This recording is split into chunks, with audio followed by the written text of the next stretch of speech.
Mic check, mic check. Hello, hello, everybody. Can you hear me? Woo! Hello.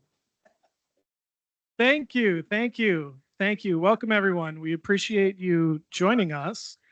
We look forward to spending some time talking to you about one of our shared favorite topics, AI. So first off, Mark Lummus here is going to kick things off and share some of his thoughts and what he's been doing. And why don't you give us a quick intro and get things taken away, Mark? Hello, everybody. Anybody in town for the World Cup? Anyone? Anyone?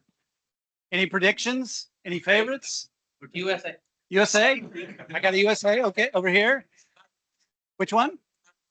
Spain? Spain? Okay. Yep, yep. Japan and Argentina.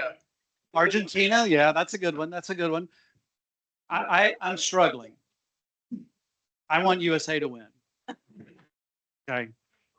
My wife is from Brazil, so I can't talk about this with her. You understand that, right? Brazil's won 5 times. Did a little research on this last night. I didn't know this. There's only eight nations that have won the World Cup, right? And there are, I think, 30-something times they held it because they didn't do it during World War II, right? How many? 22. Oh, 22. There you go. So Brazil's won it 5 times out of 22. That's crazy, right? So she doesn't want Germany to win because they've won 4 times. So I can't talk about this at home, but I can talk about it with you. So here we go. All right, let me set this up.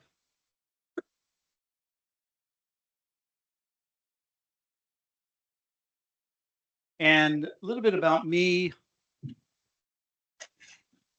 I am head of developer tools here at PayPal.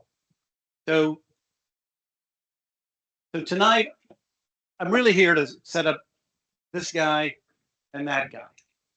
I'll talk very briefly about my vision for how we're supporting AI with tools at PayPal. But I really want to set it up for these guys to talk about one of the very specific efforts that we're making around MCP with APIMatic, our co-sponsor, our co-host. So thank you. And I want to talk about 3 things, which I think are the primary elements of an agentic stack for developers. I don't know if any of you listen to podcasts. One of my favorite podcasts is How I AI, Claire Vaux. She's got a great podcast. She was the CTO of Launch Darkly. She created a product called Chat PRD. So I listen to her religiously. And it's funny, it's ironic. On Monday morning, she was interviewing someone from Mozilla about how they're finding all these bugs in Mozilla, and they'd found this 15-year-old bug, and she made this comment where she's going around and talking to enterprises about developer tooling, which is very near and dear to my heart. And she's basically saying it's time to invest in developer tooling.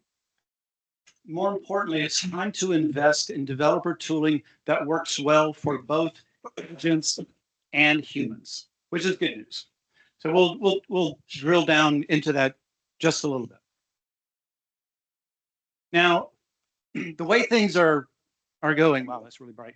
The way things are going, there are a couple of things that are emerging as really good layers in an agentic stack. And that is MCP, CLI, and skills. Okay, not in any particular order, but MCP gives you that live connectivity, interoperability layer. Skills give you an instruction how-to layer, and CLI gives you a really nice local execution layer. Now, talking briefly about skills, this is the, as I mentioned, this is the how-to layer. This is where we package up the instructions that tell an LLM how we want things to be done. We recently did an announcement with Replit about some skills that we've made available. But the skills are important because if any of you have been following, you know about context rot. Skills are the thing that are going to give you the ability to save your context for your LLM. MCP was really hot last year. Skills are really hot this year. It's all about context and keeping your memory clean. With our particular skills implementation, I'll go technical for just a second. With our particular implementation, what we've done is we've encoded our best practices into rules files, into markdown files. And those are available in a GitHub repo. The skill, very lightweight markdown file, just refers to the rules files. So the rules files can be as complicated as we want them. We can include source code in them, show sample applications inside the rules, but the skill can be very, very simple. And it's like, I think one of my colleagues mentioned earlier today, it's like a router. It tells you if you're trying to do this, look over here. These are the instructions on how to do that. That's the way we're approaching skills, okay? Now, the nice thing about skills is that all the big players have standardized. So if you write a skill once, for the most part, it's going to work with any LLM, any tool. So this is the part of the solution that you can take with you across your tools. Because I know, I listen to a lot of podcasts and people are always talking about, oh, it's Codex this week. No, it's Claude this week. It's Opus, right? Oh, what's the new one this week? It's is it GLM 5.2, I think? Is that right? GM 5.2. That's the hot one going right now. So encoding things in skills, you don't need to worry about what the hot LLM is. Now with CLI is your local execution layer. This is where the work happens. Now, what I'm showing here, proof of concept of a tool we're working on here in Claude Code. I've got my CLI loaded and I'm chatting with Claude Code here. I log in and I ask Claude, what PayPal sandboxes do I have? And it uses the CLI to inquire. Tells me that I have this one here, asks me, do I want any more details about this particular sandbox app, right? I say yes, and it proceeds to tell me all the details. So this is a really nice way to wrap an API into something that can be executed locally. So that's the CLI layer, the local execution layer.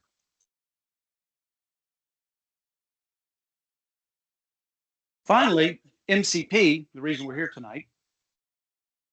MCP is that interoperability layer. This is the remote connectivity. If you don't have it local, you need to connect to a system.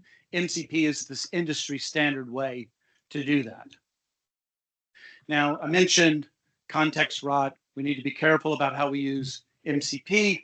The nice thing about what Nathaniel is going to be talking about and what our friends at APIMatic are introducing is how to manage context using MCP. It's kind of turning that weakness of MCP against itself. Very nicely done. With that, I'll stop. I want to hand it over to these guys. I'll take a few questions from the audience. If you have any, we'll take a few minutes. Anybody? Anybody? All right, there you go. Thank you. Oh, right here. Okay.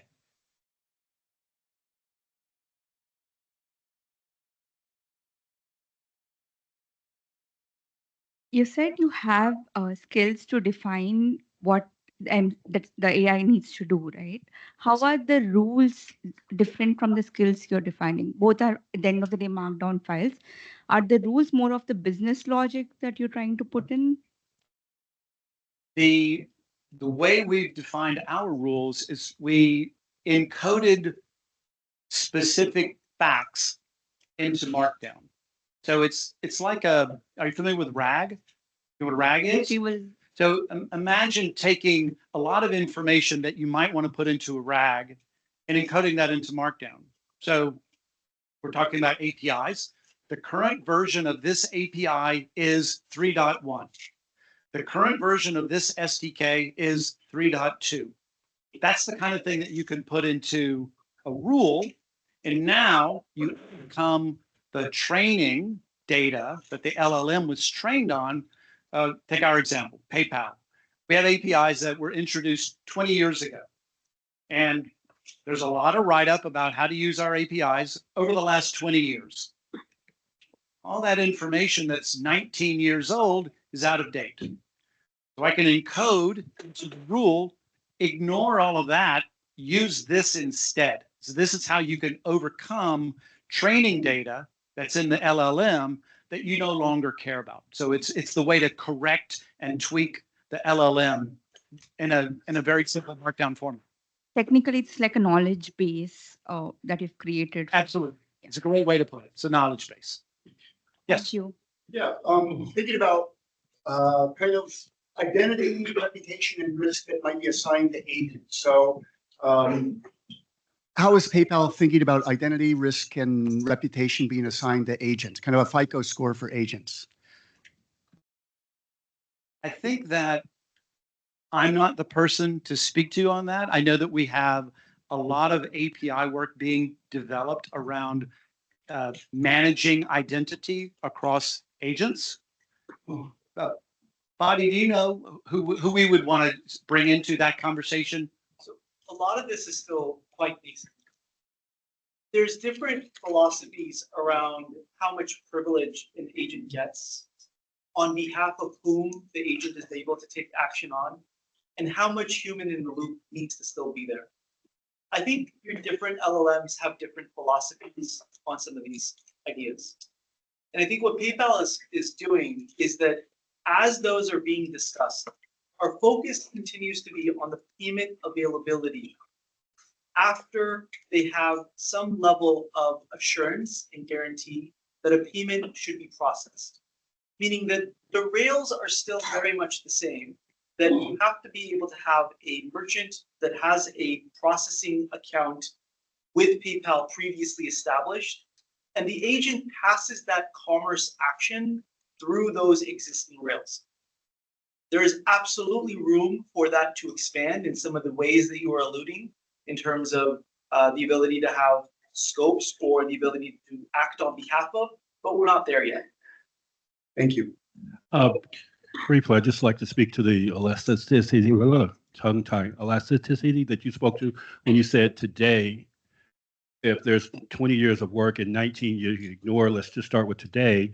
But isn't that saying that you take class 205 but ignore 201, 2, 3, and 4? If I was to take a engineering class and I would start out with, hey, you're here and welcome to class engineering 204. Yep. But you're ignoring the assumption is that the people who are in this room already know 201, 2, and 3. From a developer's point of view. Yeah, I think it's a little different. I think that you can learn a lot from the historical use of APIs. Mhm. And then with with this approach we talk about, you can fine tune it and you can say, there's a lot of information which is true. This information that you may have seen is false, and here is the current information which is absolutely true. So it's like an addendum that says you may have learned things in 201, 202, 203, and 204. Let's talk about what's important for 205. And it's going to be a little bit different. Understood. So Thank you you. don't have to ignore it.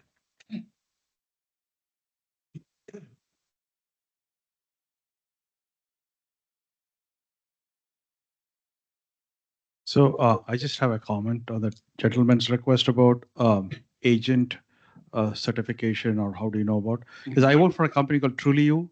You guys know about Trulio. They do KYC, KYB. I'm leading the effort on KYA, Know Your Agent. So we're working with networks like Visa and MasterCard and some of these leading issuers. Their biggest concern is, how do I know my agent? What do you know about me? So we're working on a certification process with agents. So we want to make it more automated. So anybody can check the standing of the agent by talking to us through an API, through an MCP endpoint. That's our goal. So, but we won't be alone. We are the only directory going to do that. We expect like many directories doing that. It will be interconnected because an ecosystem play. Because an agent can be great in one aspect of it, but others might see something else. So we need to sync on that. So where are you in your KYA? We are at very early stages. Okay, that's what I was waiting for you to say. Yeah, you would know that. You'll announce it. In fact, we might be working with PayPal as well. Yep. So we'd love to know more about it. But anybody want to know more about KYA and things like that, please connect me offline. I think your point. It's early days, right? Exactly. Other questions? Yeah, I think I'm jumping the gun because the next presentation I had the title of whatever I was going to ask about, like how do you maintain the determinism in the context. Yeah. Spend 20 minutes on that. Yeah, that's why I said I was jumping the gun. Well, I want to make one point. I think that determinism in certain parts of the stack are absolutely required. And then other parts of the stack, I don't think you're going to be able to do it based on the way LLMs work. Yeah. And what you need to do is you need to provide guardrails. Yeah. And stops that are deterministic. Yeah. So I mentioned the CLI. The CLI is 100% deterministic. So I consider it a backstop to the LLM. Yeah. So it can provide deterministic checks on the code that's getting generated, and you know this is okay. But the two, you will never get rid of the probabilistic nature of the LLM. That's built in. All right. One or two more. What do you think? Yeah. Why not? Hi, I'm Chris. I'm the founder of a small technology company and an author. The goal of the company is to automate all software work. I'm very curious, what is the most expensive process currently running inside PayPal?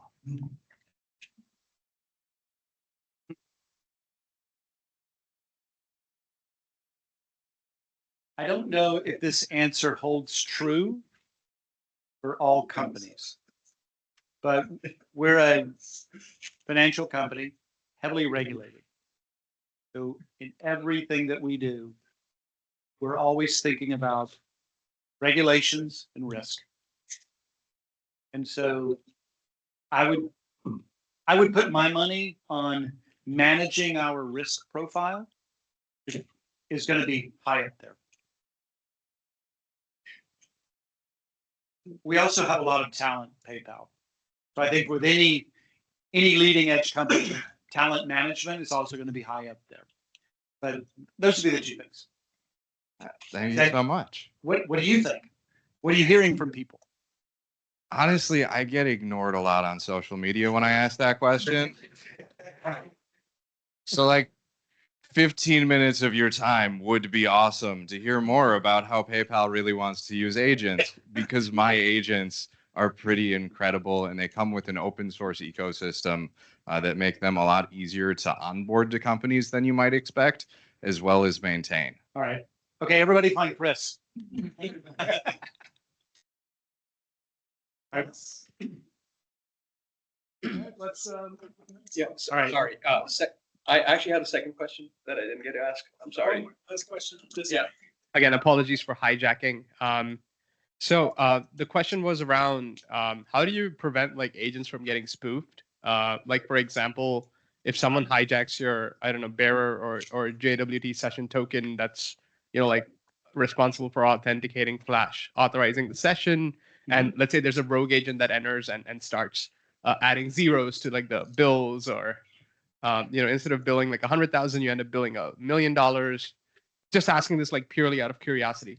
Now, I used to be an engineer, so I don't know exactly the mechanisms. I know that we are using a protocol that uses a combination of public and private keys, so that when we start a session, we encrypt, we know what the key is, and we pass an encrypted data element in every transaction that happens after that, so that we know that it came from the original sender and could not have been hijacked. I think that's the answer to your question. Got it. Yeah. Thanks. Yeah, I'm just taking notes. I'm not reading about it. Oh, no. I mean, hey, we're all friends here. All right. Okay, thank you, everyone. Thank you, Mark. Simple JWT is not enough, right? Within the JWT, what we put like user ID, session ID, the IP, and opening it once you validate that it came from the authenticate source. But looking at the data inside, okay, the IP is matching with the what the session ID you're tracking. A double solid proof would be the really things to do. Yeah. Because anybody can steal anybody's JWT today. Sounds like talk to you after as well. What's your name? What's your name? Yogesh. Yogesh. Yogesh. All right. Find Yogesh. There you go. All right. Adeel, next up. All right. Come on up.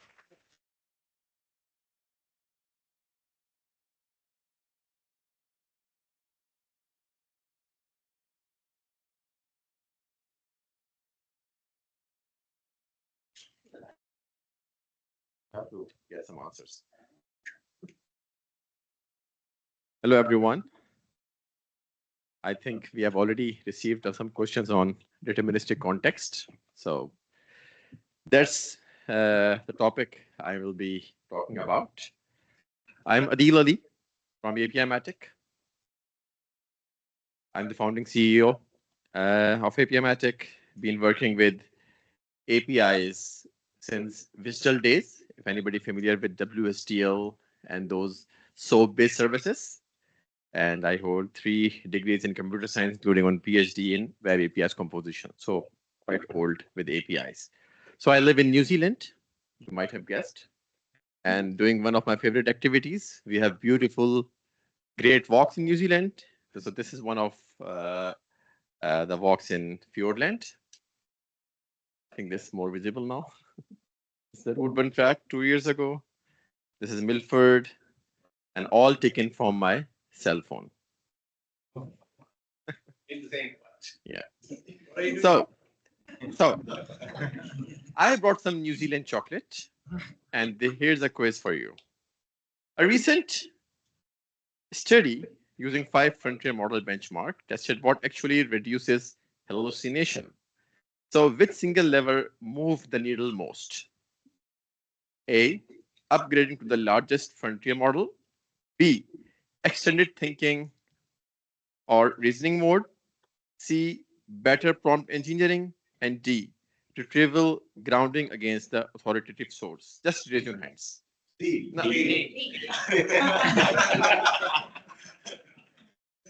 This goes to Mark then. I don't think you brought enough chocolate. You were loud. Oh, thank you. No worries. Let's share it. All right. So the answer is D.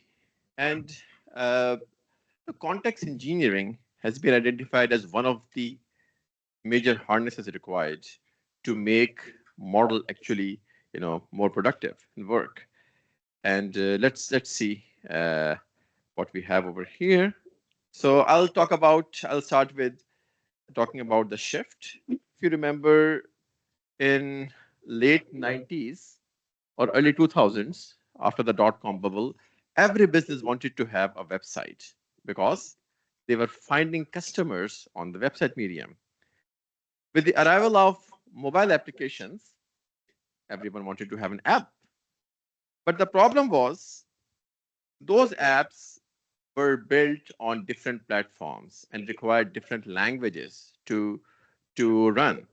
So the challenge was how those businesses can support all these mediums their customers were using. Any guesses? How did you solve? API. APIs. Exactly. So APIs actually helped at that time. One source to every platform. Now, this decade, we have AI agents, which are basically helping business connect with end consumers. And what's next? Maybe AI apps or generative UI or agentic commerce where the agents are buyers. You know all the things which are coming up. But the question for the businesses will be how would they support all these upcoming mediums where they will find their customers? So every enterprise will have this question to answer.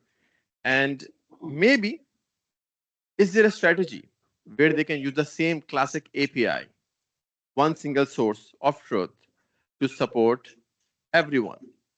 So if you see over here, there is a contract to consumption infrastructure layer for the AI era, from business to contract, all the mediums to consumers. So I think that every enterprise should be building this infrastructure layer now. So in this layer, one actor is missing. So if you zoom it a bit, you will find some developer or some builder who is building these mediums, right? And those are our audience for this layer.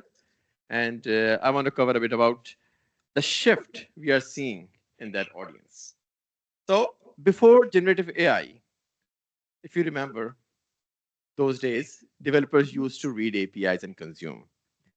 So at that time, if we dig deeper, there were three kinds of developers: 10x developers, mainstream developers, and citizen developers. The resources they had in hand, 10x and mainstream developers used to have IDEs, they still have, but API docs were enough. For 10x developers, they were quite resourceful to work around those API docs. For mainstream developers, companies provided SDKs and code samples, which made them really productive. And for citizen developers like me, there were low code and no code components like Zapier, IFT, which helped them create some quick applications. So that was before generative AI. Now, all these layers are getting absorbed by AI-enabled tools and coding assistants. So if I am any kind of developer, I'll be simply, using Claude Code to get an app. So the question is, where did those docs and SDKs and all support, where did they go? Before answering that, let's see a couple of challenges which are brought up in this era. The first challenge is we have a much bigger layer of AI agents, which will directly consume your APIs. MCP is a potential solution to it.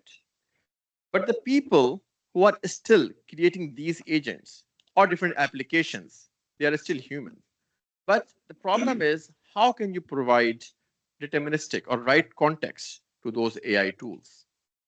And the bottom line, this is a very interesting fact that no human is reading your APIs nowadays.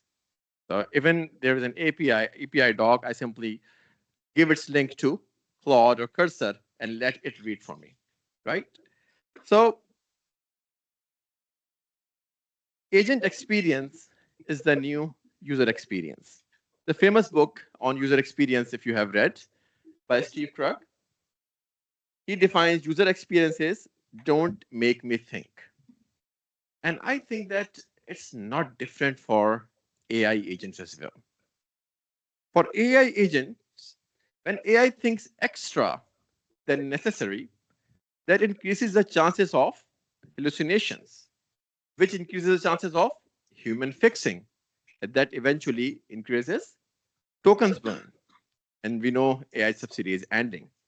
So we better think about the agent experience and try to ground or I try to help AI agents from extra thinking. Let me give you an example. Complete the sentence. Actions speak louder. There's no quiz, you can say that. Then actions speak louder than words. All that glitters is not gold. Bite the And the dust. dust. Bullet. Like the apple. Hand that feed. Hand that feed, yeah? Yep. What else? Bullet. Bullet, okay. You all are correct. Yeah, it can be anything, for AI. Because in the absence of context, all the options have equal probability. And you know that AI is a probabilistic system. So if you're not grounding it in the right context, you should not blame it for bringing burger. Okay, so here are some best practices for agent experience. Number one, use AI for intelligent tasks, no brainer. Provide right context, not more context, because if you dump everything, you will have context rot, which is becoming a very buzzword. And the third one is use automation for repetitive or deterministic tasks. So we are trying to just use AI for everything, which actually increases hallucinations and token burns. So how can we prevent that? Let's have a look. So now this is a quiz. Don't answer, just raise your hands. If I give a prompt, implement the checkout flow using PayPal API, from where will the AI pick up the API source? From official docs, from an old official SDK, from an unofficial third-party library, or any of the above?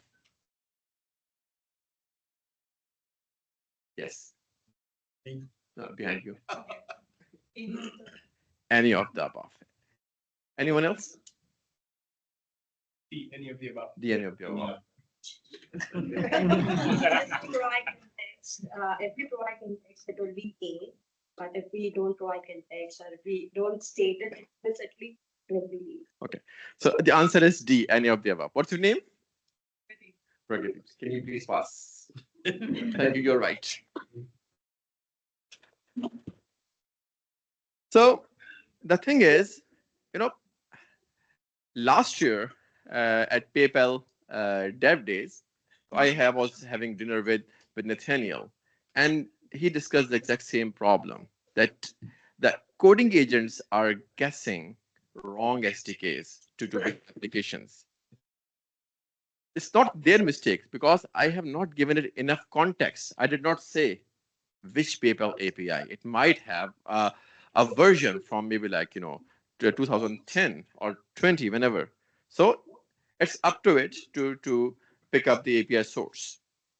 If we close the look at how AI coding tools integrate APIs, there are 3 steps. Number one, fetch the API source, which is OpenAPI spec typically. Number 2 is a translate into destination format. For example, I'm writing an agent in C#. So I have to convert that OpenAPI into C# before building that agent. And number 3 is generate the artifact, which is an application or an AI agent. Another quiz.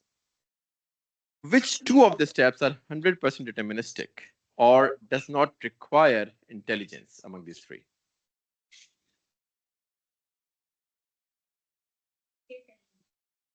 Okay. Anyone else? You. Fetch. No, there are 2. Fetch and translate. What's your name? Oh, that's for you. So fetch and translate, they are 100% deterministic, and they are boring tasks. They don't require AI or any kind of intelligence because your OpenAPI is a contract, and you can exactly translate into an SDK in any language. If you ask like thousands of times, the result will be the same. So if you can provide these two with the help of automation, then the burden on AI will be only on the intelligent bit or the non-deterministic bit, which is the generate bit. Now, the question is, again, which I asked earlier, can we use docs and SDKs built for humans here? Yes, we can, but those will not be enough because those were built for humans. They don't have enough context for AI to understand them well. Imagine I gave you a set of Lego blocks and don't give any instructions. You will eventually figure it out, but what if I give you the instruction as well? You will make that model very quickly. Similar with the AI. So what we built actually, we combined SDKs, API docs, plus some skills, which Mark were talking about, plus MCP, and name that as context plugins. Now they have enough context, enough resources for the AI to know about an API before building anything on top of it. So context plugins are live. If you go to developer.paypal.com, you can try them in Cursor, VS Code, or Claude Code. And since like PayPal, again, massive enterprise and very, you can say, serious fintech company, so you cannot simply make a demo and just like put in the production. And that's the biggest difference. I'm not going to give any demo here. I've been seeing a lot of demos which only show happy path and they don't work in production because AI without any context can take you to the happy path. But there are certain things such as authentication, retries, webhooks, callbacks, so many things which come to you when you are trying to put things in production. And an estimation is that if 1x is the happy path, then there's 3.5x what you actually ship. And if I give you an example, so I ran context plugin in a production app using PayPal API. And what I found that it compiled, the demo was fine, but it never captured the money. So on my right side, you can see over here, there's a Boolean paid variable. So if paid is true, you can return OK, payment complete. What if I am a hacker and in the browser, I simply pass demo paid is true? My order payment will be completed because the AI did not think of any edge case. It only took the happy path and built it. But context plugin, since it's grounded in the real SDK, it actually put all the checks. If order status is not approved and there's this, then make order paid. So there are so many edge cases you can find which are not there in the happy path or the AI written demo. So I'm going to quickly show a few results which were performed on production code basis. If you're familiar with Knob Commerce and eShop, both are .NET applications, been running for many years now. So we asked two things. One is software migration, like migration an older version of PayPal to newer version. And then second experiment was to integrate PayPal from scratch in these applications. So there were 4 experiments. So Knob Commerce migration, Knob Commerce new, eShop migration, and eShop new. And you can see the results. With the agent only, you can find so many compile and runtime errors. And the green ones are showing the errors. So I will not say this was completely error-free. I will not claim that. But the errors are much more reduced over there. Similarly, token consumption. You can see from green bits are the token consumed by context plugin, and these red ones are are by agents only. And I'm not talking only about the API integration, because these coding agents, they have to write so much more logic than API integration.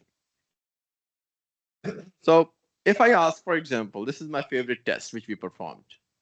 Opus 4.7 versus Sonnet 4.6. Which one will win? Of course, Opus. But that's very interesting.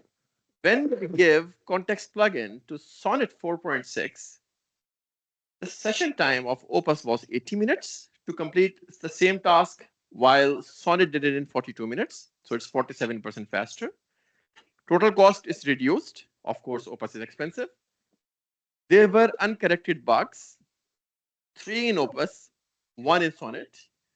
And the code quality where Opus 1 is like 2.5 out of there was 30 out of 40, and here 27.5 out of 40. But this was not the integration code only, because they were completing a whole use case which had much more code besides integration. So with the right context, how much can you save on your AI cost? So time for conclusions. When the model becomes a commodity, context is the competitive advantage. Go grab this advantage before your competitors. Number 2, every business must translate into the next interface. We have seen the web era, we have seen the app era, and now we are witnessing the agent era. Go build for that. And lastly, one API source of truth in, every consumption surface out. So from the same open API, you can have everything. I just showed you context plugins, but there are CLIs, copilots, docs, MCP tools, SDKs. So you're building not for agents only. There are billions of humans who are also making applications. So it should be building a stack for them as well. So that's it. Thank you very much.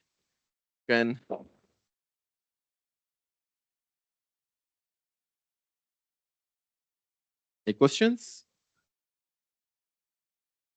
Yeah, I understand the result of this, but how exactly executed? Like what kind of process flow is it? It intercept the API request and inject some like more context, and what kind of context to inject the other? So I can point out you to the website where the whole case study is written. Every prompt, what was the setup, every version of the AI is written over there. So maybe we can share. Can we share some notes with the participant or registered people? You can definitely share something afterwards.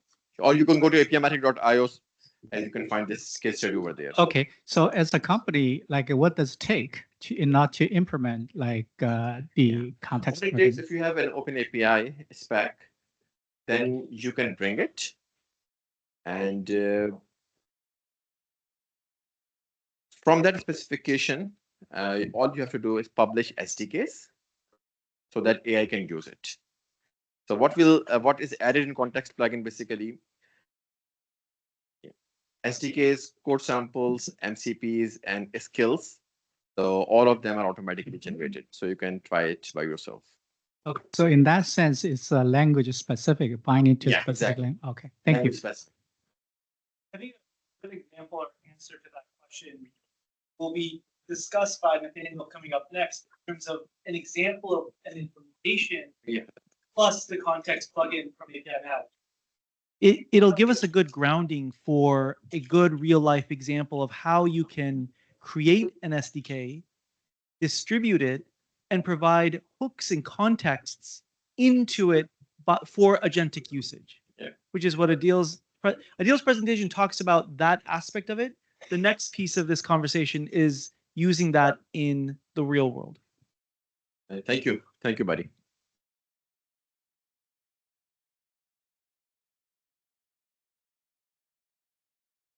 Hi, I have a question. So I think 2 slides before there's a metrics of code quality.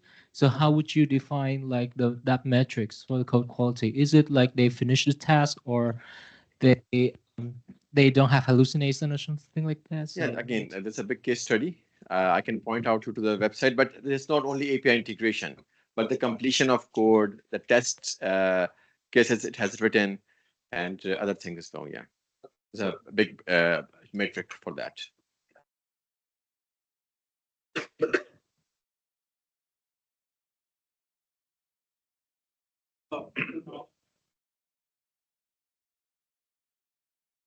With this token cost, right? Like this whole world of like tokenomics people are talking about, right?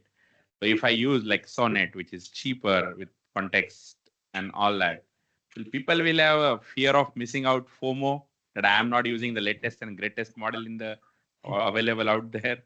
You know, for me personally, I always incline to use the latest one. But if my job is getting done, then what's the issue? But saying that, this one, again, very honestly, this was a lab experiment done on a smaller application. What we found, and we are still figuring it out, that if you increase the size of application, for example, so like, very big application, then Sonnet is not good enough to hold all the context and to fix it. So it's not, so for that, you have to use Opera. But still, if you're using the same model, the results will still be better. Good. Thank you. How is it delivered as? Like is this an SDK? What's the artifact? So there are two ways to do it. If you see here, Nathaniel will talk about that. So, oh, you did. Oh, cool, awesome.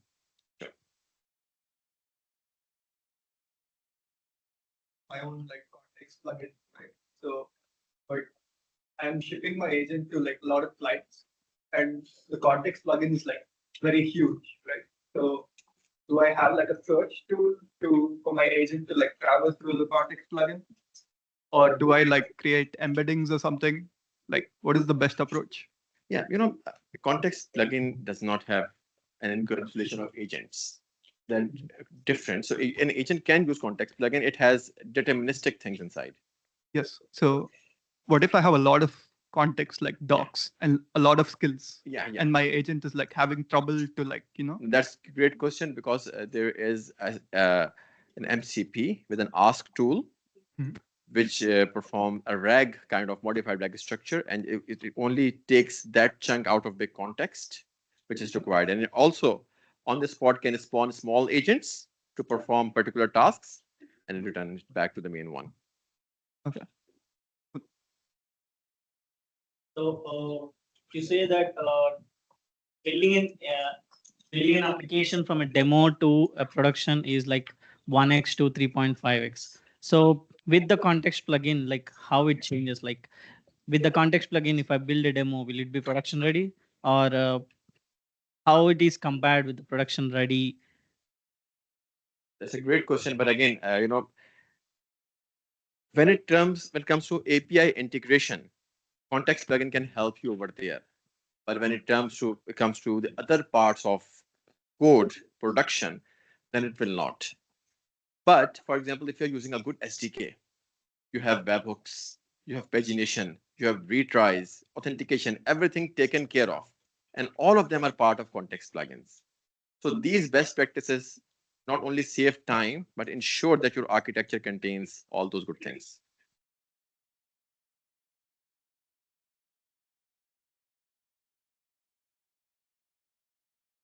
Thank you so much. So first of all, thank you for the great presentation. This is Shamandu with Aditi. And I'm wondering if you see this, of course, this is an example of an implementation, right? But I start thinking about a pattern, about a specification, right?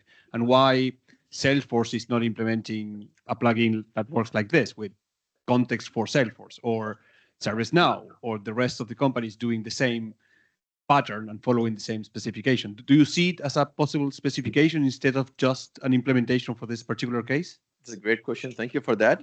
The issue is, context plugin did not born in a day. So APIMatic has been generating code for last 12 years. So all that experience, all the edge cases handling for over those years is now encapsulated in that context plugin. So any company can do it if they have that kind of experience in code generation and SDK building. So AI just added one layer on top of it, but the engine is there for a very long time. Thank you. Thank you so much. Just to add on to that, so this is of course being used by PayPal, but this is a very generic context plugin. Anybody can bring in their APIs, kind of generate that, currently being deployed by other Fortune 500 companies, for example, Shell and others too.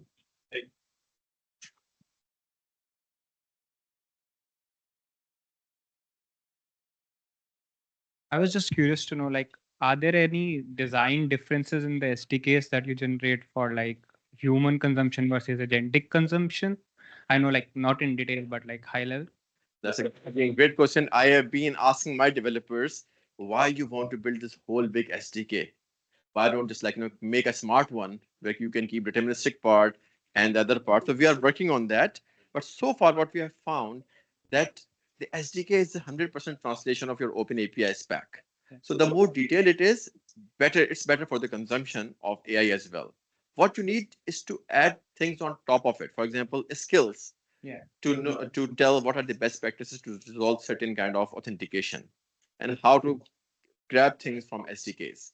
So far, I'm not saying this is a final result. My engineers are saying that you should be using the same SDK because that's very thorough. Okay.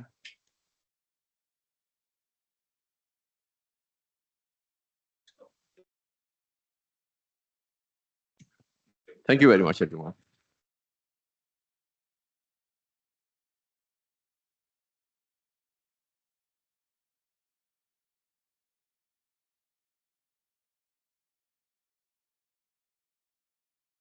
I'm gonna try to follow that. I don't have any bribes, so you're gonna have to bear with me.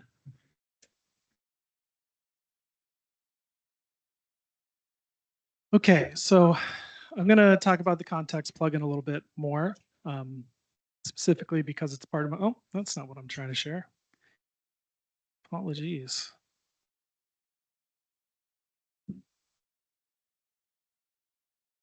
There we go. It is a part of my product, but I'm going to talk about myself a little bit up front here. So I'm a product manager by trade. I went to school for chemistry. I have hazarded writing code many times across my career. I'm certainly technical enough to be working on a server SDK product, but you do not want me shipping your enterprise code, especially if I'm writing it by hand. So that's an important nuance because now we have these tools. We have things like a context plugin. And so I'm actually going to give you guys a little coding demo up here in real time. I'll probably break a few rules, so bear with me. So this is the PayPal. No, okay. Let's try that again. Is it back? Yep. Okay. So I went and grabbed this context plugin. This is an install script for Claude. Pretty straightforward. You can see the mcp.json has installed. You can open that if you want. It's pretty straightforward. If you've seen one of these before, you've seen them all.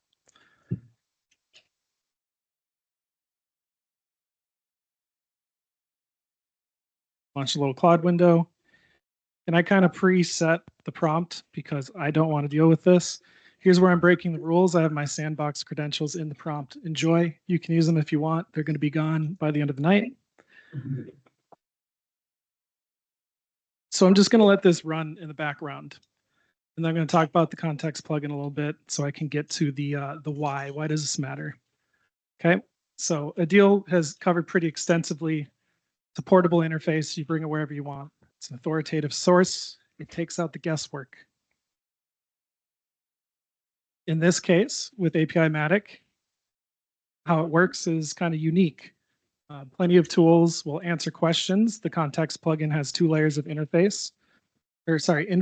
One is your actual AI coding agent, and the other is the context plugin itself, which is an expert on the SDK. This helps get precision in the context that loads. This is what helps reduce token usage. This is what improves the way that the agent actually navigates the SDK.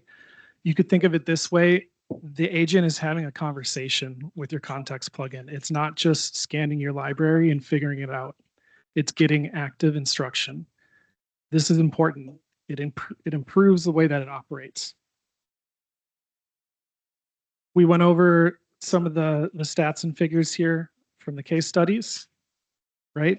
91% reduction in compile and runtime errors, significant reduction in manual fixes, token consumption. All these things are massive improvements. Anyone who's budget conscious wants this. Anyone who wants to trust things wants this. Even when you stack this up against open source tools like Context 7, has anyone heard of Context 7? Great, I'll give you a quick primer. Context 7 scans every GitHub repo for all major tech companies, and it surfaces their documentation in Markdown format through an MCP surface.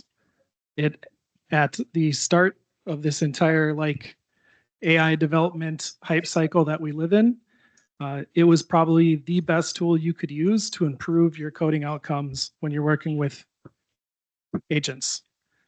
Even versus Context 7, we see extremely improved performance because the context is not just the docs, the conversation, it's the expertise, it's the opinion. So why does that matter?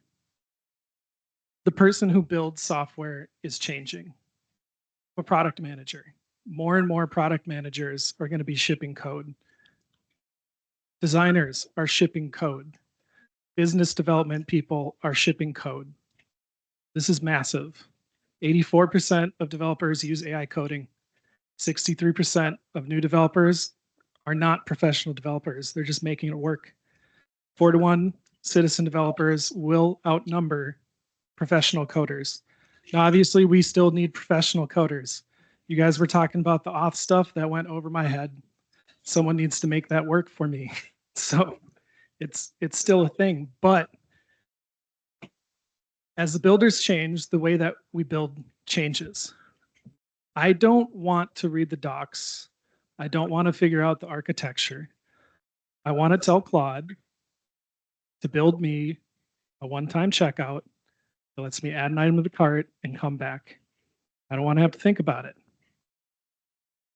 You have an opportunity, if you're trying to drive a good developer experience, to not just provide documentation, to provide support for the entirety of the developer experience, to help people integrate, to help people upgrade, debug, maintain. Future developers aren't even going to touch your product if there's not an MCP server or a CLI that they can interface with or something they can plug in. They're looking for leverage. They're looking to move faster and to do more with less. If they're going to sit down and code like a traditional developer, it's just going to be more expensive to get the same results, right? But if they can trust your tool, if you can build that trust by providing not just the bare minimum, but the complete agentic development experience through tools like a context plugin, through tools like a CLI, whatever tool du jour of next month is going to be, this stuff is going to continue to change and evolve. You have an opportunity to win the hearts and minds of people that don't want to learn the ins and outs and the gritty details of how the code works. They want your product and they want it today. They want to ship it now. So I originally had planned to talk a lot more about the context plugin. Adeel, you covered so much of it for me, so I'm just going to get to that point. This is essentially the end of my presentation here. But what I would love to do is kind of ask a question. How many of you actually are developers or write code? Okay, so that's about half of the room. How many of you work in tech? I mean, I would assume everybody, right? Okay. Who feels like they would benefit, who's not a developer, from having the ability to ship solutions that they need? Not having to wait for a week, something they can do today or tomorrow. Low stakes. Exactly. Why would you not? And this isn't to say that developers are going away. I know that's a scary concept. I think the priorities are shifting. They move left, right? Developers get to focus on things like providing the context, providing the authoritative opinion, providing the surfaces that allow you to debug properly, providing the upgrade guides that allow these things to roll out. And this is actually an advantage. You can now control the way that your products get implemented in ways you never could before, right? You get to provide best practices that actually get implemented, not just breezed over. You can provide quick upgrade paths because it's no longer a 2-month project. It's somebody in a day or two, and then you ship it. So there's a huge advantage here. Context plugins are just the surface, just the start. And this is going to allow you to ship and enable shipping more things than you've considered in the past.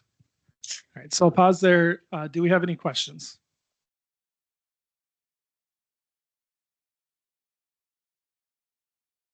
Thank you. My name is Amir Shafi. Question actually for both you and Adeel. Sure. Sorry.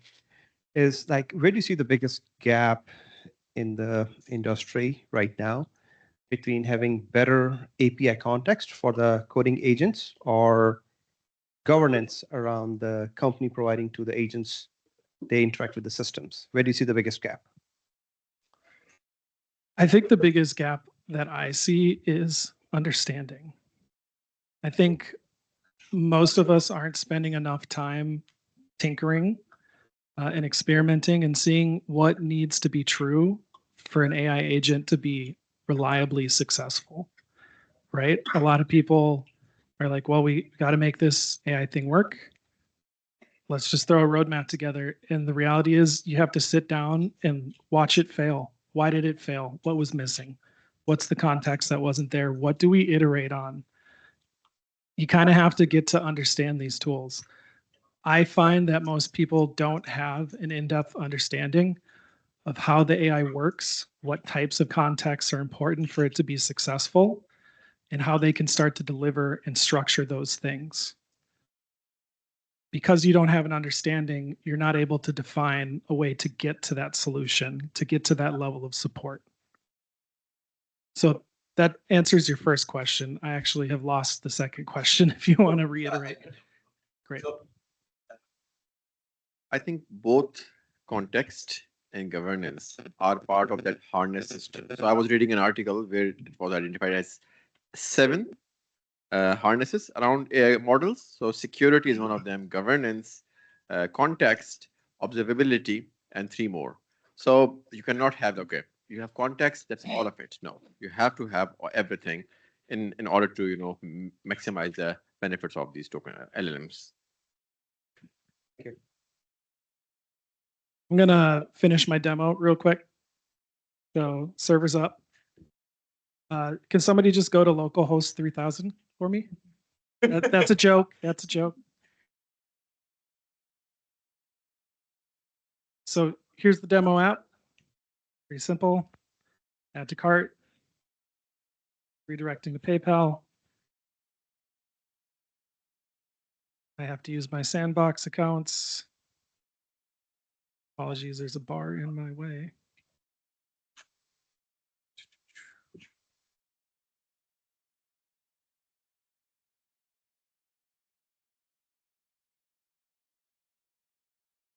Hit pay. And I'm back to the shop. Order completed, confirmation done. There was a 3-line prompt, and I know this is just a demo, right? That's the 1x content required. And the fun thing with this too, I don't think we got the plan in this one. It's always a different mode. This actually built test automation as part of its setup, which is kind of ridiculous.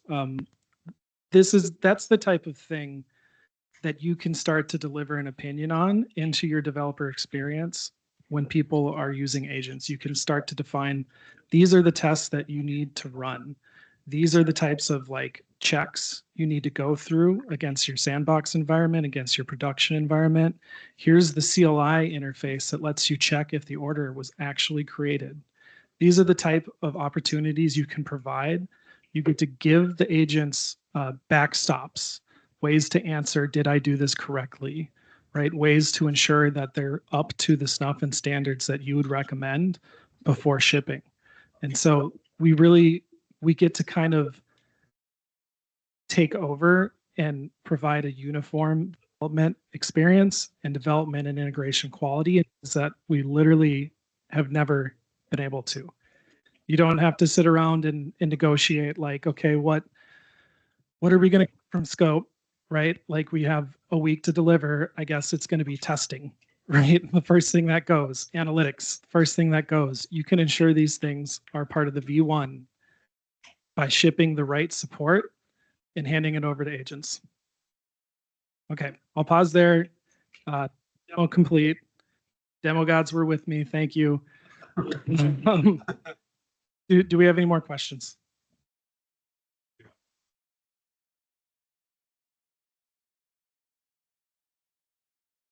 So again, thank you for the demo and the presentation. So a few years back, there was this saying like going from 0 to 90% done was 3 months, and then going from 90% done to 100 took like 9 months, right? And now with AI, I'm seeing that even being more extreme, right? Going from 0 to 90% done takes a week, and then the remaining 10%, like compliance and making it work, enterprise grade harnessing takes way too long. Do you think with this, that paradigm is kind of like being challenged, that this really gets you to that 99%/100% done really in the time that it was supposed to be? I think this is part of the puzzle. Is anybody here familiar with the harness term that's been floating around the valley lately? Right. So you mentioned the word compliance, standards, all these different buzzwords that tend to slow us down, that are usually company specific. Sometimes they're external. The context plugin itself doesn't solve all of those things for you. It does allow you to ship your standards, but when you think about the person integrating who actually has to deploy this checkout that I just built, they need to be investing into their harness, into the system that they put in place, including MCP servers, including skills, including CLIs, sometimes including agents. They need to be investing in their harness to incorporate things like compliance requirements, right? Like coding standards. The more you invest in your system, and again, this is why I say the focus moves left. The more you invest in your system, the faster you're going to be able to move, because you solve your problem not just for that one instance, but you can start to solve that problem moving forward. Okay, so that's one piece. There's another piece that I think is important that people need to maybe be open to shifting their minds around. I think it needs to be okay to ship quickly and not be perfect, but to instead set up the way you develop and the way your platform works so that you can start to catch the issues rapidly, right? Can you integrate logging into your harness, right? Can you create a system that starts to self-heal? If you've listened to Lenny's podcasts at all, and you got to listen to the founder of Claude Code, they literally have an agent pointed at a Slack channel that proposes a PR based on feedback they're getting live in real time, like once or twice a day. Now, I'm not saying you ship every one of those PRs, but if you've set up your system to like catch the failures, to have the right amount of context captured there so that you can quickly identify and patch, then a lot of these things that are maybe like softer parts of the experience, it's okay if it's not perfect the first time. Get it out the door, get some miles under it. It's in the same way that we can ship features faster, we can squash bugs so much faster. And additionally, if you set your harness up right, you can be probing proactively to find these issues in production. Now, obviously, tokens are, you know, the free token era is maybe leaving. We'll see what happens. But I mean, there's too much opportunity here for that to be a permanent problem. The price will always be reasonable. There'll always be paths. And the thing that Adeel was able to demonstrate is when you have a good harness like the context plugin, you don't need the premium model. You don't need Fable or Claude 4.8 to look at your error logs and start to identify problems in the code, right? You could probably do that with 4.5. You could probably do that with Quen or one of these open source models if you're interested in standing up your own server. Frankly, we're going to see people do that more and more and train them on their code bases and start to leverage these AI harnesses more so that they can actually start to multiply the output that they produce instead of just offloading the thinking and moving at the same pace for more money. Thank you. Did that get your question? Perfect. Hi, this is bad. Mostly an interested observer. I'm not a developer, but my question is perhaps a little bit unfair, though I think you've started to allude to it, which is if you went back 12 months, you were just brand new into MCP, people were token maxing, and there was this concept of context plugin really didn't exist as far as I can tell. And today, this is an exciting new development. We have figured out how to make models and the work they're doing much more efficient.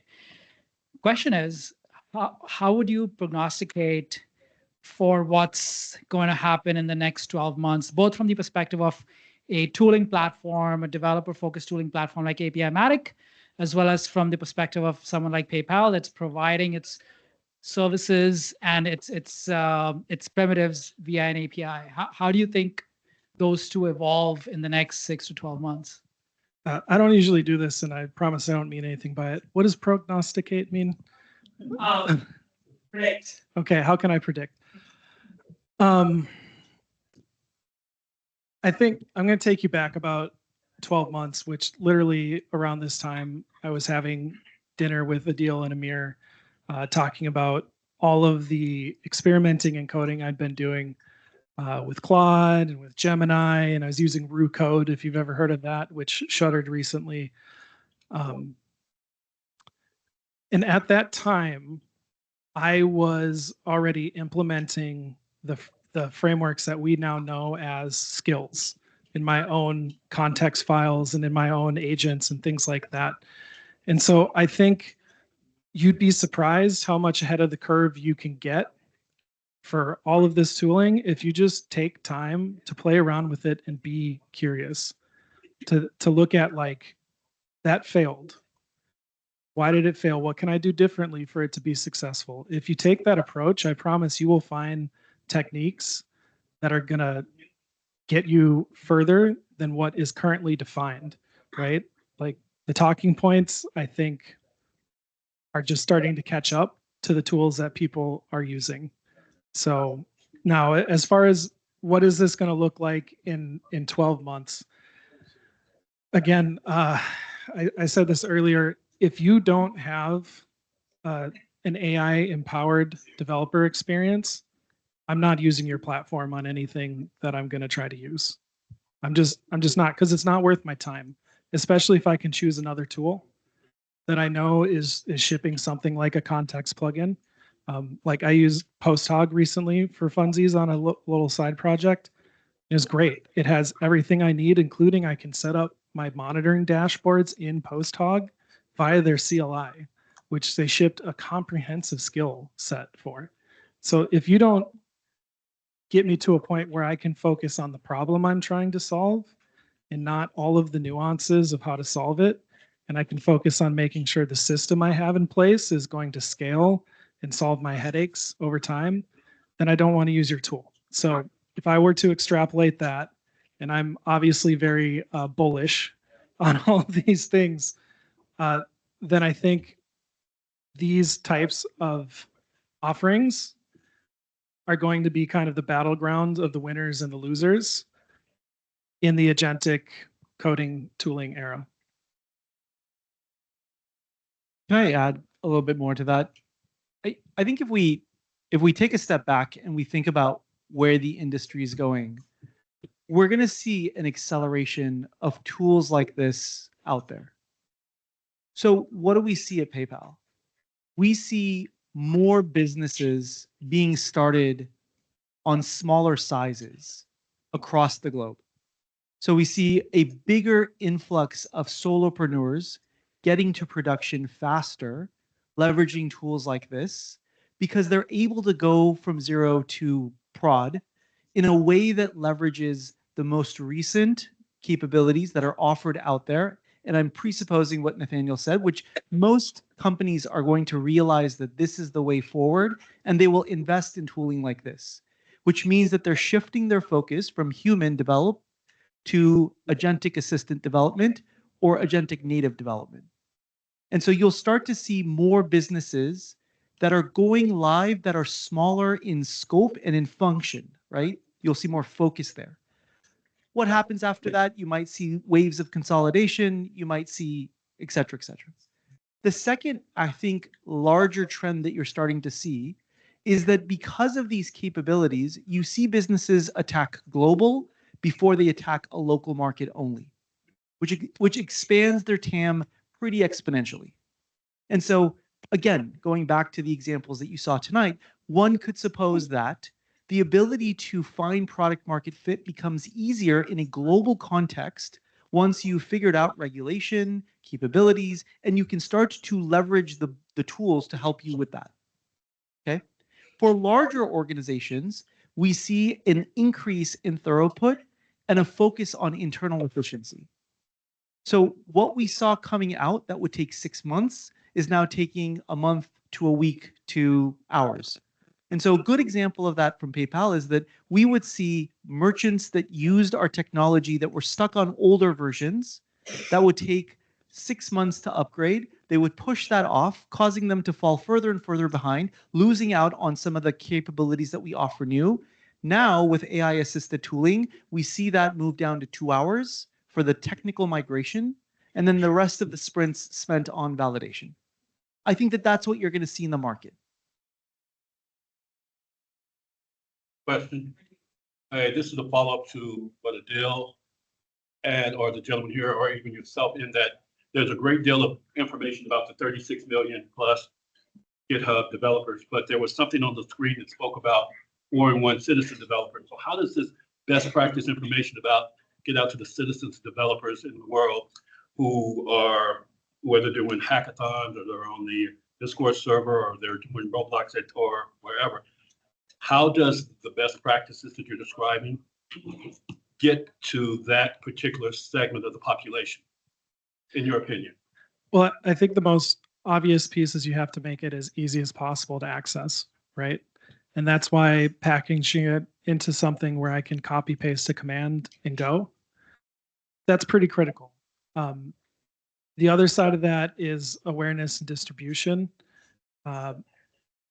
I personally don't know exactly what the right access channels to market to and to influence these developers are. Maybe YouTube is heavier at this point in time. There's certainly a ton of AI content, but YouTube is always following the zeitgeist. I think that's going to be an emerging conversation as the traditional developer changes, as the traditional tech company starts to change, especially when you get closer to consumer products in tech versus like deep tech. We're probably going to see different behaviors, and that's going to be a learning experience. Maybe I'll just add a little more on top of what Nathaniel said, which I totally agree with. I think when you look at kind of market prediction of a lot of these SaaS companies that are your bigger brick and mortar, like the bigger ones, not just the FANGs, but the rest of them, their valuations are going down because there's a prediction of lower output long-term because of AI coming in and taking over. I kind of predict the opposite, which I think a lot of these solopreneurs will get you to about 80% and then need help to go into production and need help to go into scaling, need help to go into some of these different markets, and will need help kind of on the go-to-market side. I think that that's where we are now. Whether or not the tooling gets so much better, and I'm sure it will, to not need that last mile, TBD. But for now, I actually see an expansion in the market of developer talent being needed, but more focused and less general. Sort of like guilds, where you have speciality within the guilds, because the hands-on, as you say, where that citizen developer, whomever, needs to get that expertise to fine tune last mile. Yep. And beyond last mile. It'll be that marketing, sales, positioning, right? It's all of that that happens. We were at an Anthropic event last night, and we were talking about agent deployment, scale, and production processes. There's a lot yet to be defined and written there, right? And so I think that there's still a lot more for us to go. Truly, we're at the onset. So I agree with Nathaniel's comment and Adeel's comment earlier about we're not entering an era of like scarcity of development need. I think it's accelerating.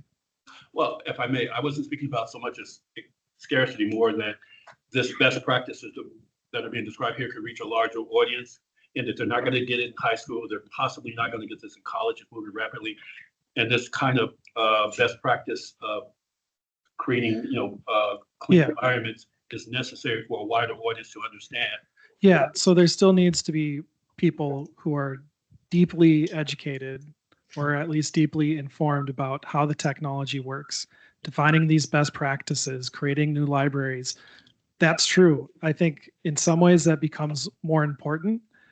Frankly, I think a lot of developers who love that kind of thing might get the opportunity to spend more time working on that and less time trying to meet shipping deadlines for that button that marketing wants the color changed. You know what I mean? Like, again, the focus gets to shift left, right? Like you get to define some of the infrastructure that I'm even talking about surfacing instead of being on the line coding away just to ship features. Now, that's going to be some people's journey. Some of us use more agents to utilize those outputs. How that all structures, it's going to be exciting to see. Do you think like every time where agents can hire humans, like there are couple of startups where you rent a human or hire a human expertise type. Let's say you have MVP coming in, then you have to go for compliance, security, and whatnot. This agent can hire this particular human with expertise, with much experience, and they can take it from there. Then they pass it off to next year, right? I saw that on an episode of A Person of Interest. Yeah, I was going to say, this sounds like a great movie plot. I think that there's already tools out there that are agents hiring humans for human last mile. But I think you'll also see something else, which is a proliferation of task-specific agents that are very narrowly focused on a specific given job that will then hand to agent 2, 3, and 4 for their jobs. And you'll have an orchestration layer that sits on top of all of that, and that will orchestrate your end-to-end flow. We've seen this movie before in different varieties and flavors and technology, right? Many of us in this room have probably worked those different types of transform and load type jobs that require an orchestration layer that sits on top. So that's where we are here with AI.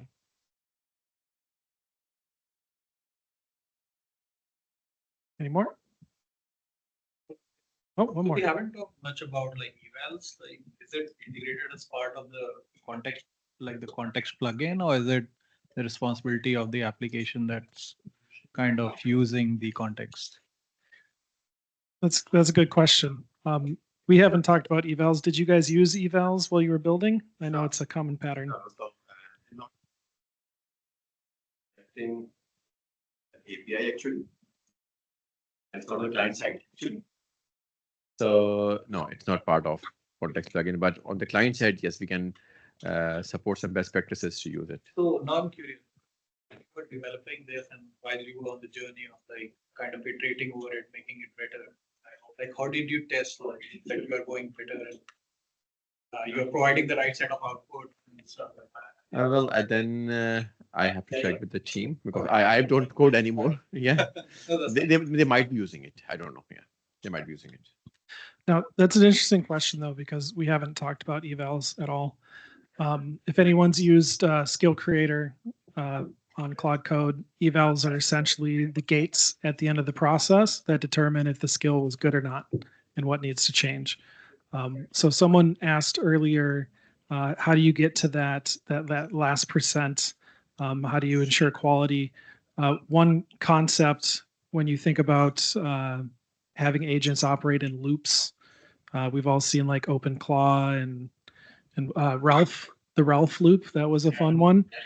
Um, the concept of evals, which essentially are similar to requirements in a lot of ways, start to emerge as options, which you can set up so that you care less about the guts in between and more about the outputs, and you evaluate against that. So that's one way to think about getting higher leverage when you're using AI agents to develop. Are we shipping evals currently in this context plugin? No. Could there be a place for evals in the larger picture of how PayPal enables developers to do agentic development? Likely, yes. We, as far as I know, have not talked about it, but it's an interesting thought experiment. Yeah, even if it's not shipped out to the end customer, it's more about like how do you standardize your quality? Yeah, How do you make 100%. I know, even if you make changes, like you are not regressing on quality. Yeah. What are you promising to the end user? What is it? Yeah, and constructs like evals are going to be increasingly utilized tool for ensuring that consistent quality over time, over new frontier models, over harness shifts, whatever is changing. Any other questions? One more? All right, let's maybe one more after you if there's anybody, and then it was back there in here. No problem. So we talk a lot about different concepts and ways to coding, but in Brazil we're very worried about the time of adoption of like a new feature that cloud brings or any other one. And my question is about how to bring that to the team, like in a way to build the systems other than the features, like seeing not having a short-term vision. Like how do I bring that instead of building features other than systems? I don't know if I. So I think your question is about how can you start to shift away from just focused on the feature output and instead focusing on investing in the system or the harness that you're using to develop and like the features, the various features from Claude or anti-gravity or Codex or whatever tool you're using. I think one of my favorite like pieces of pieces of advice that I've heard, if you ask the agent to do something and you get an output that's not correct, don't reprompt the agent. Go back, fix your system, fix your harness, make an adjustment, prompt again, see what changes. If you really adhere to focusing on fixing the harness as you go, instead of reprompting and like micromanaging the agent, the compounding effect over time that you'll get in that harness is tremendous. Now, realistically, that is a huge commitment to make, right? Especially if you have things you need to get done, because you might spend, 4 out of 5 days this week refining your harness, and then day 5, everything gets built and shipped. Right now, if you think about normal development trajectories, if your engineering manager is watching you do this and write no code, and you're saying it's going to be done on Friday, he's probably biting his nails and not happy about what you're doing. Yeah. So it's a mind frame shift. The more you think system first, the more you're going to get the leverage downstream. Yeah, and about this time of adoption in the future that cloud brings. Do you thinking about bringing safety to the team in that the vision that we should build systems instead of building features only? How do you bring that vision not just to the team, the developer team, but to the business team? Like we are building this because of bringing that compound gains that harness could bring. So this is something I get to spend time on freely in my own little side projects, which are mostly focused on me just learning, to be honest with you. These are conversations that are ongoing in the teams I actually work with. I don't know that I have a final answer there, but I think the reality is we all want to get more done. That who doesn't want to ship more features? And so we just continue to have discussions about how can we invest in repeatable workflows and use cases that we can solve with these types of tools. I'm still figuring it out in terms of like within the larger context of a corporate environment and within an engineering team. Again, I'm the product manager, so I get maybe limited response when I tell my engineers how to do their coding. It's dangerous threads to walk on, but I've had really good experiences. I migrated an entire website from a React PWA to Next.js overnight with a skill that I spent a week and a half working on. It was great, just for fun. Yeah, one more question here. So I'm just curious, with the new development and easier adoption, do we see a lot of traction, like, you know, compared to last year? Do we see a lot more people integrating with PayPal with this new capability? So that's a fair question. We've kind of launched this in a soft beta right now and just kind of seeing how it goes. So I think the discoverability of the feature right now is pretty minimal. When we see people use it, it's pretty exciting, the results we get. But I think without some kind of marketing effort, it's hard to see what the actual legs will be. Looks like we got one more question. Yeah.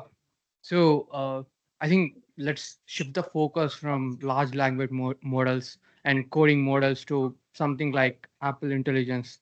Like Apple has just sneaked into this Apple Intelligence in WWDC. What do you think about Apple Intelligence? Like what do you see PayPal doing in iPhone or mobile? Like until now, most of the language models are focused on B2B or something like developer focused. Like nothing is going to the last mile. I mean that for customers and stuff. What do you think that Apple can bring into the table where PayPal can collaborate, or maybe what it can contribute on top of Apple Intelligence? Honestly, I haven't spent much time thinking about Apple Intelligence. I'm actually an Android user. So that's a hard one. I do have a general opinion here. I think we're so far ahead on coding because there's a lot of money to be made there. It's very easy to capitalize the value you drive there. It's also more refined because it is more deterministic. The answer is much more binary.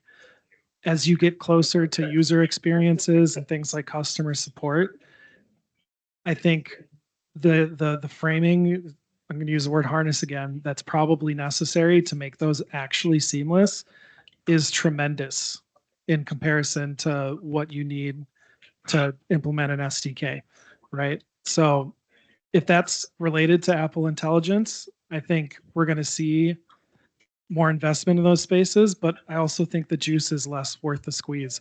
I don't care what the code looks like if it's working perfectly, right? But I care about how my conversation felt when I call support. It's going to be a while, I think, until agents really nail that one down. Just a follow-up question. What do you think about privacy if you are just chatting across multiple systems and everything, right? You are just sharing all the user information. But Apple Intelligence is something like internal, which is pretty much private, and every data is private. It's mostly around the private. So what do you think about it? Again, I'm not an iPhone user. Yeah, so I don't know that Google's much better, but yeah, I don't have a response on that one. But thank you, Nathaniel, for being here. Quick shout out, thank you all for kind of joining us this evening. Thanks to the speakers for these wonderful conversations, especially to the audiences in engaging into these conversations. It was really enlightening. And we still have the venue till 8